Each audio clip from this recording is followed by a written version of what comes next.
Hi again, everybody. I have a story here from Robin, and here's her story. Ollie, I cannot contribute at this time, but I want to and I will. I want to begin by saying thank you for being transparent and sharing your story. I know you and your wife have been through hell and back, but we all appreciate the time you take to make videos about our lives. I really hope it helps your heart to heal as much as it helps all of ours to heal. I wish you and your wife and family I wish you, your wife, and family you still have contact with many blessings. My name is Robin, and I'm a narcissist survivor. I have watched many of the videos and can relate to all of them on some level. I am still processing the fact that I was abused. I have been very sad lately, realizing I will never have and never had a loving, accepting family. I know all of you can relate to this feeling. I will begin my story when I was a baby. I was adopted when I was 3 weeks old. This should have been a good thing, right? My mother would say I never wanted to be held when I was a baby and I cried a lot because of colic. She would say what a nightmare it was for her that I cried so much, not how miserable her poor baby must have been having colic. Fast forward to age 3, I was being sexually abused by my adopted father, Gary. My adopted mother, Judy, was also being physically abused. It's funny to me how she chose to live with him after she was tired of her own ass beatings. She would say to me in a very acerbic tone as I got older, "Well, honey, you never said he was hurting you." Oh, that's nice. This was a way of saying to an 8-year-old at the time that what was happening was my fault. How sick was that? She even told me that she took me to a therapist and I denied to the therapist that I had been abused. That was a way of washing her hands of the situation and saying to herself, "Oh well, I tried. She doesn't want to talk anymore." The point is, I believe Judy knew I was being abused and did nothing about it. My adopted father obviously had many issues of his own and ended up committing suicide when I was 5 years old. Judy insisted on lying to me about how my adopted father died. I never understood the reason for that until becoming an adult.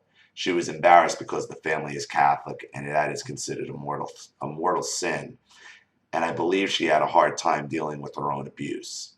It was a blessing I was saved by any more sexual abuse. By ages The ages 5 to 13 were not very happy either. My mother was very unhappy and resented the fact that she adopted a child she would have to care for alone. I did not make her life easy. I was what you would call a difficult child. I would always fight with her about her stupid ways and stupid ideas. I knew even as a child her needs always came first.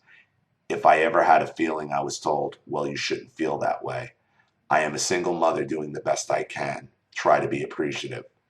I never respected her for this and in turn treated her that way. I remember teachers would say you need to respect your mother. I would say with all due respect, she needs to be someone I can respect. I was immediately labeled a problem because to everyone else, she puts out this front. She is so nice and sweet, and when they would see me treat her like shit, they would think, "Oh, poor Judy, she has that crazy daughter." You know what, as an adult, I realized that was her plan all along. Meanwhile, she was on the hot pursuit of a husband. She was engaged 2 times before she finally met my stepfather. Those men were complete idiots. One of the men told me when I was about 9 or 10, "Hey, I really don't care about you, but you better not get in the way of your mother and my relationship." I was so in shock for an adult to be speaking to me this way. I was also really scared. I never told my mother, why would I? She never would have believed me.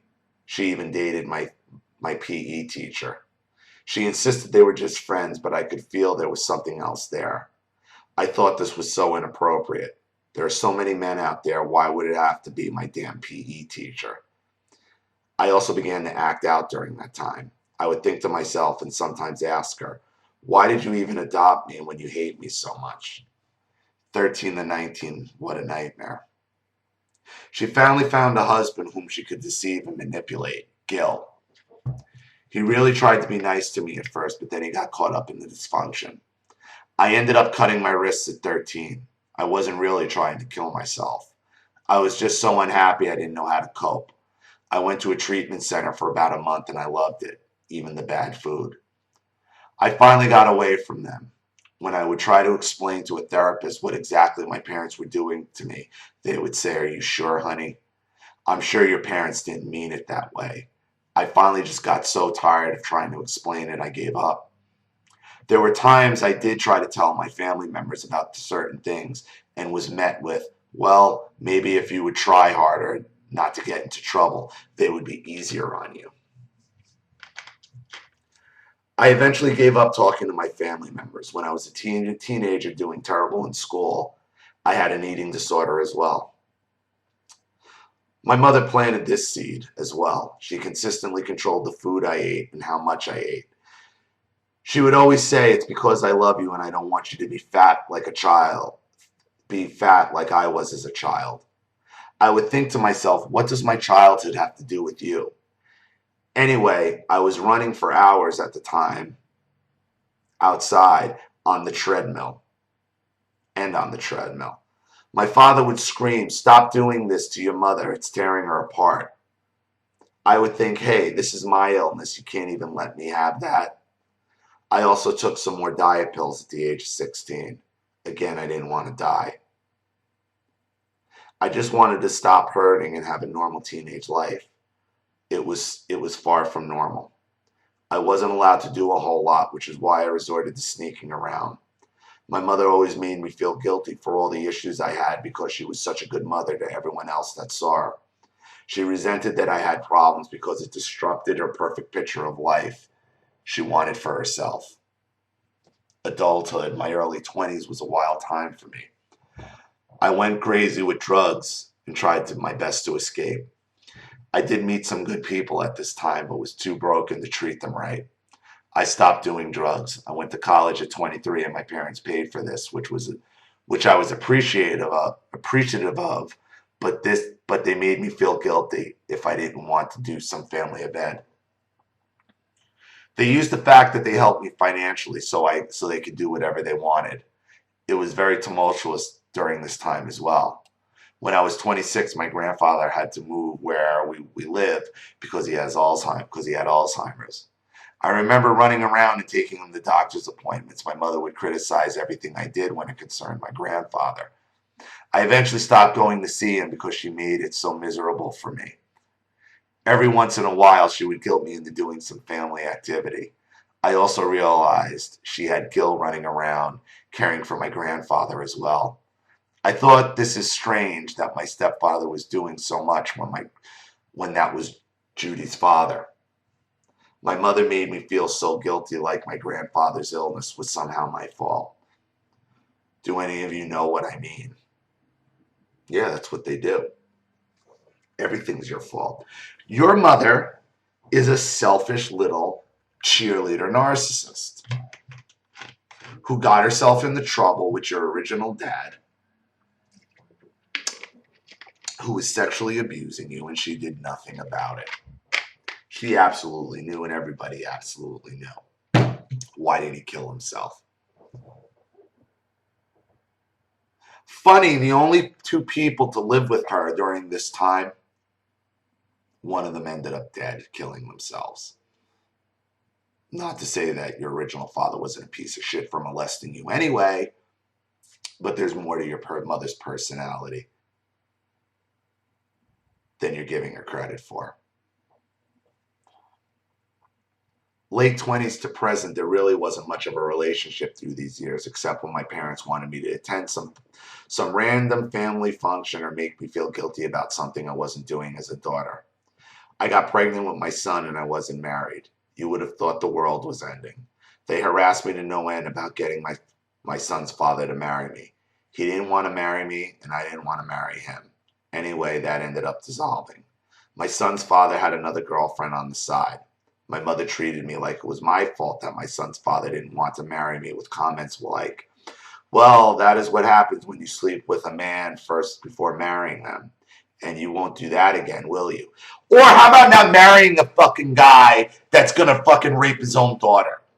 Stupid ass. Okay, you married a guy who raped his own daughter and beat the shit out of you and then killed himself. Who the fuck are you to be giving relationship advice to anybody? That would be like going to O.J. Simpson for marriage counseling. Are you out of your fucking mind?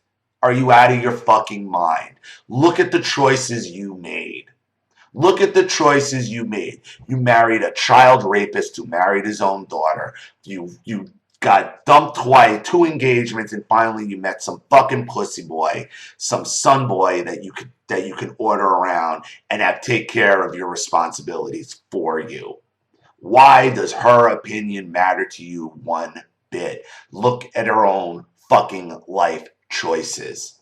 Look at your own life choices, and that should have been your response to you. Why would I listen to somebody who married a man who would rape his own daughter? Fuck off. Go suck start a 9mm.